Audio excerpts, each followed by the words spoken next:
Welcome back to Limbus Company, new identity overview, and patch note analysis. This time, we've got the next ID, the next big ID of the season, and probably the last one until we get the big seasonal dawn. We have Dulcinea Rodion. Alongside that, we've got a new ego being a Felville Yisong, which is certainly, interesting. We're gonna, I don't know. So we're gonna get into those. And we're gonna start out with the ego first this time. That, of course, being Felville Yisong. 위장에 묵직히 얹히는 총신을 느끼리라. 흉악한 총탄이 저들을 관통하리라.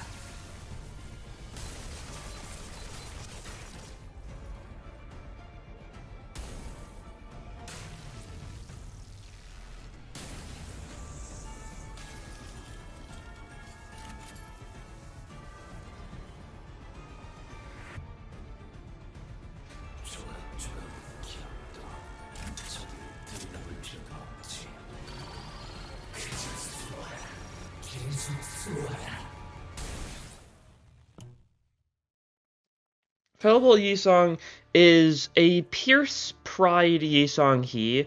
Yisong continuing his trend of having almost exclusively Pierce egos. Fourth Mad Flame is his only non-Pierce ego. And this time, because it's Pierce and Pride, he's already got Dimension Shredder as his other he and his only other he option.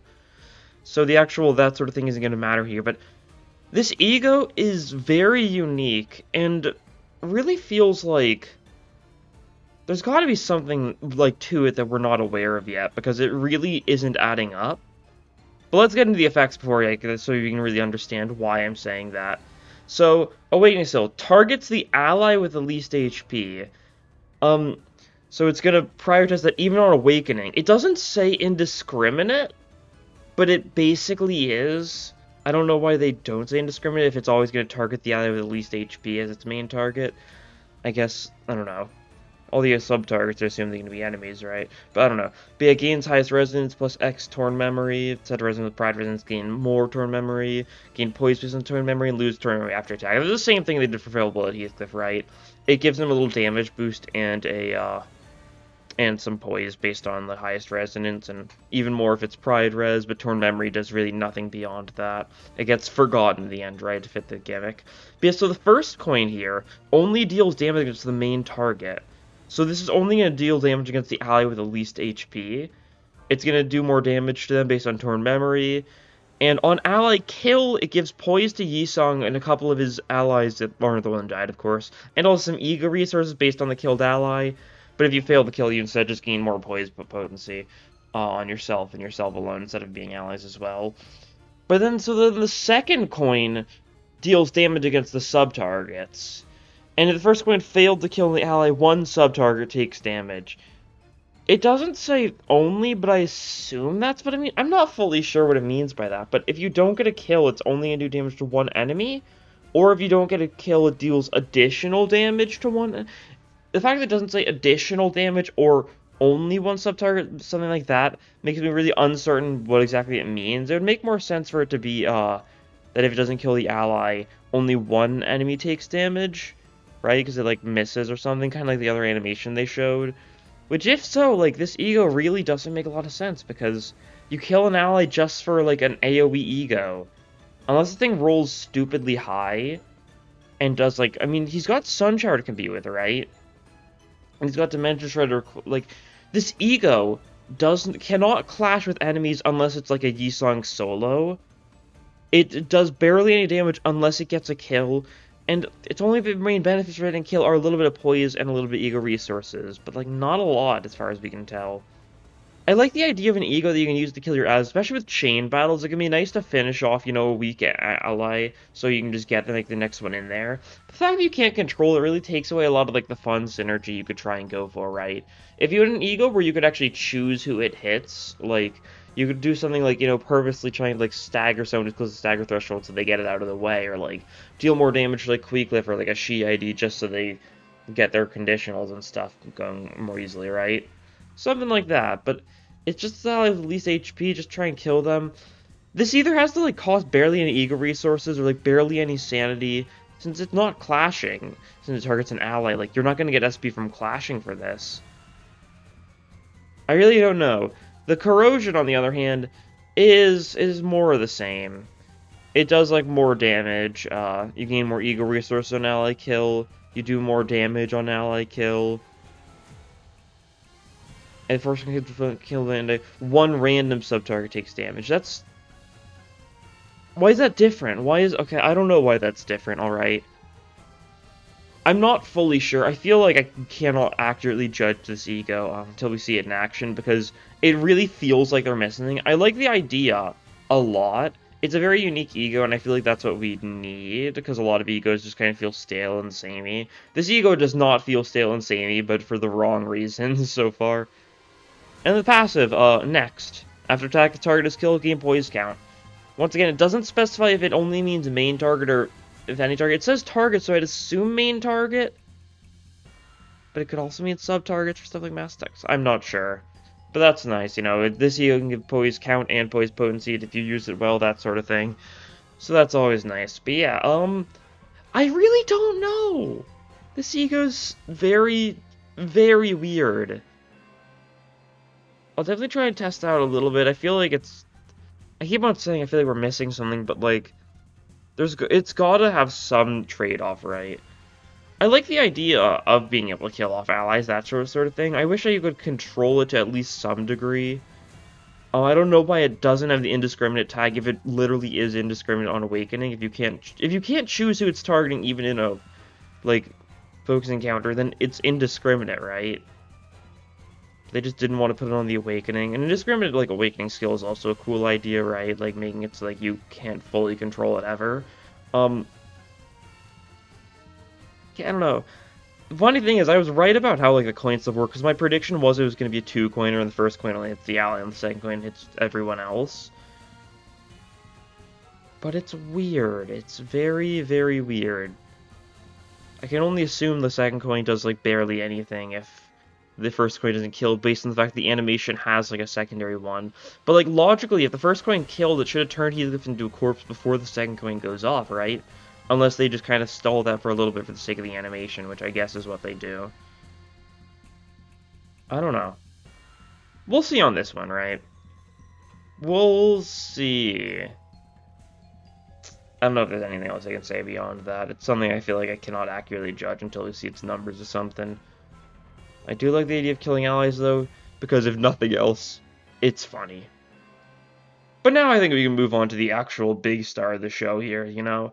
Not a 2-pager, but feels like she definitely could have been. Just not a lot of stat specs. The Princess of MANCHALAND, Rodion. 라만차랜드의 카니발에 오신 걸 환영합니다. 끝없는 퍼레이드를 함께 해주시겠나요? 이 피보라를 봐. 아름답지 않니? 흩날리는 꽃종에도 밤하늘을 수놓는 폭죽도 이보다 황홀하지 못할 거야. 이 밤의 열기 속에서 가장 빛나는 위치에 놓인다는 건 당연하면서도 공허한 일이야. 실상은 나도 대열에 갇혀있을 뿐이니까. 하지만 그 커다란 죄를 짓고 나면 이 끝없는 순환도 끝이 나겠지. This is another case of a really long looking ID screen.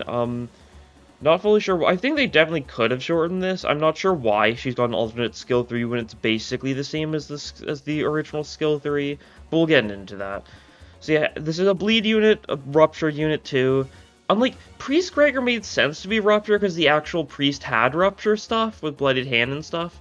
Dulcinea didn't have any rupture whatsoever though. I know, you know, like the final boss of the Kanto had like some random rupture stuff. Like, I don't think Dulcinea had any rupture stuff anywhere, so like this time it's a real random, that's for sure. And it's not gonna be particularly good, it just means that she'll like work well with like chicken breast or something like that, right? It's not something to actually focus on. But let's get into the actual kit. So main thing here, Blooming Thorn. This is similar to some of the other status effects that the Bloodfiends have had, right? You know, the Scissor Blades, the Bloodied Hand, where it kind of ranks up over time, assumably. But it's also a little bit unique because it's not Rodion exclusive. Everyone on our team can gain it. She gets skills that you give it to allies and that sort of thing. Gain defense level up for every X stack, and when hit inflict bleed against the attacker and lose stack. So pretty similar to how it worked against the actual fight, right? A little bit of like bleed Thorns, you know, as the name implies, and a little bit of defense level 2, so you don't take as much damage. But then you can see Princess of MANCHALAND Rodion only. At max that convert the next stage, inflict more bleed and rupture with the attack's based coin effect, reverts previous state and its access for this rounds.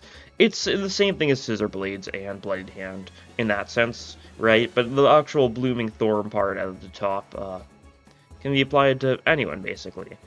So skill 1, Begone, 2 coin, Pierce Pride. She's mono Pierce in case you're wondering, so this team... So the Bloodfiend Trio has a mono Slash, a mono Blunt, and a mono Pierce, which is pretty nice for a good varied damage type stuff.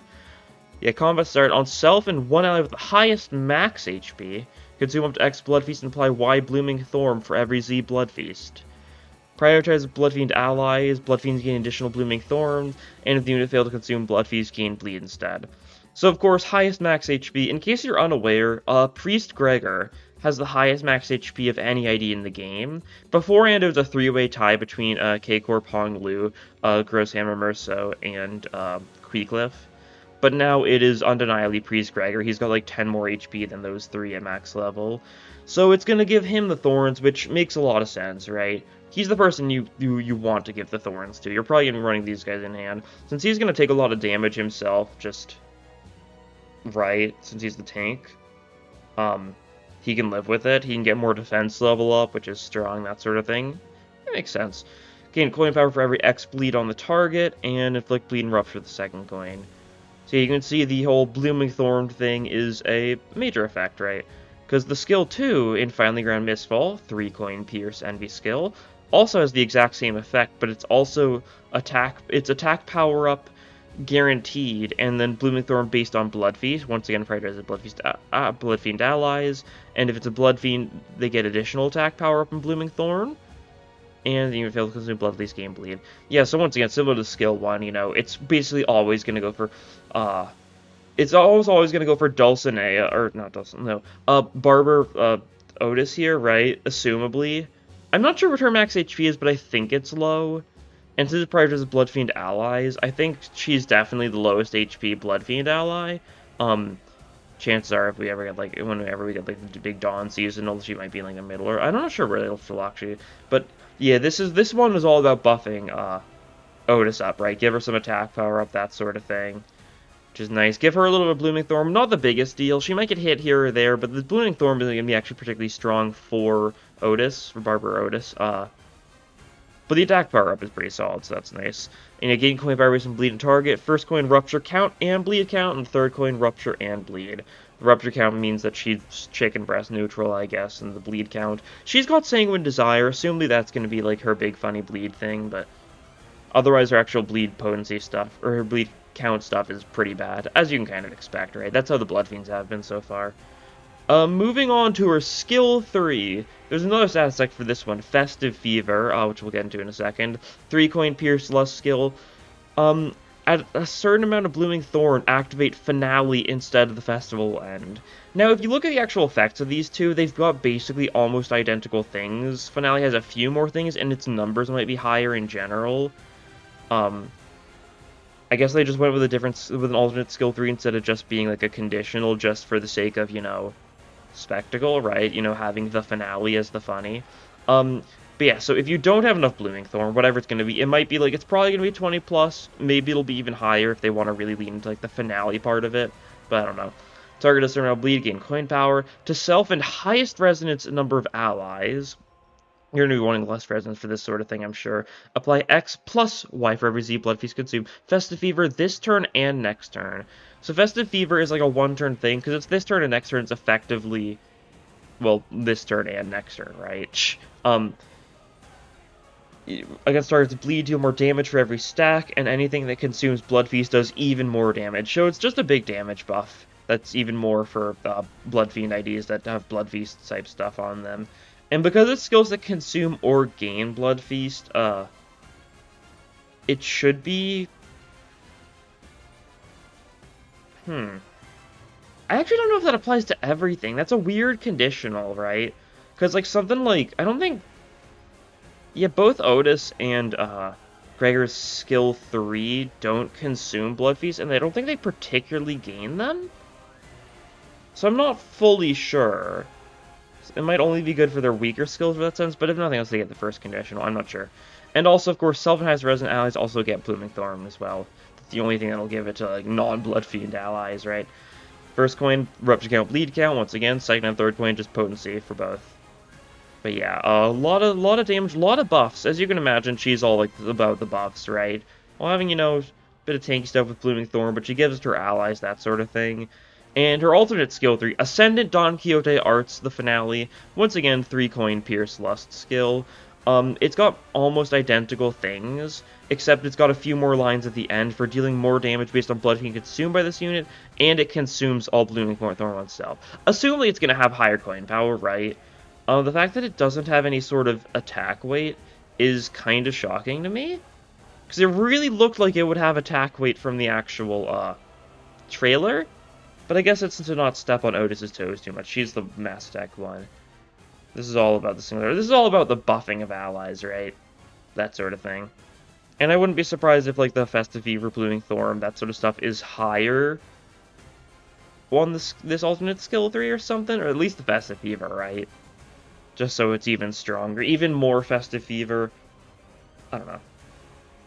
Yeah, very interesting, that's for sure. But there's still a lot more interesting stuff to get to, because she's got a power counter, 2 coin Pierce Lust. Once again, power counter, in case you don't remember, this is a thing that Wild Hunt Heathcliff has, where it's a guard that actually, well, clashes. And you can imagine it's pretty good. It's basically like an alternate skill 1, usually. If you only have skill 1s, you can go for this instead, and it might have better benefits. So this one has a very good use case because reduce bleed count by X for 2 allies with the highest bleed potency X count value, and increase blood feast based on how much is reduced. This is pretty good for the Kanto stuff, right? There's a lot of bleed stuff in Kanto 7. You might bleed to death if you're not careful. Having something like this to get your bleed down and get some blood feast from it is pretty nice. And if this effect reduces bleed count to 0, bleed expires. Yeah, that's how it works. It's just like that because count stuff is weird sometimes. It should be obvious, but it's just as a precaution, right? And if there is a blood fiend, they get even more of bleed count reduction. So something like Priest Gregor, if he can get his bleed count pretty high, Priest Gregor, if he gets his bleed count too high from being hit and stuff, he can definitely be in for a bit of trouble. He can reduce his own bleed count a little bit with his defense, but he takes damage from it, while Dulcinea Rodion's doesn't do damage, and instead turns it into Blood Feast straight up, which is really nice to have. And Clashwind gain Blooming Thorn. This is a Blooming Thorn that isn't based on Blood Feast, so like skill 1, or turn 1, turn 2, before you have Blood Feast stuff going on, this is especially good. Because you also got to keep in mind that how Blood Feast works is whenever you have allies of a higher kindred level, this is the first time this has happened, they need to consume Blood Feast before other allies can. So having a skill that doesn't consume Blood Feast like this prevents you from accidentally ruining Priest Greg or Barrodus' day by preventing them from consuming Blood Feast with the weird conditional thing. But yeah, and this skill also a little bit of bleed potency with the first coin and count with the second coin. That's nice. Another power counter is really cool. It's a nice alternate option, and it's a very defensive tool if anyone's bleed gets far too high. Moving on to her passive, she's got the Blood Feast passive. It's the same as we've been used to. And then her actual passive, Hard Blood Thorn, when an other ally takes bleed damage or consumes Blood Feast, they gain Blooming Thorn. And you heal HP on self by X% of the damage dealt with base skills. Now, that's pretty normal stuff, but also at max HP heal 1 out of the lowest HP percentage by excess healing. So she is a little bit of a healer in the process. Can be super nice, you know, get some healing going. It's lowest HP percentage, so like it'll probably be like Priest Gregor some of the time, since he's going to do a lot of self-damage. The other Blood Fiends can do a little bit of self-damage. They can all do a little bit of healing. It's nice in general, though, to get like some healing on self to actually like overflow into other allies.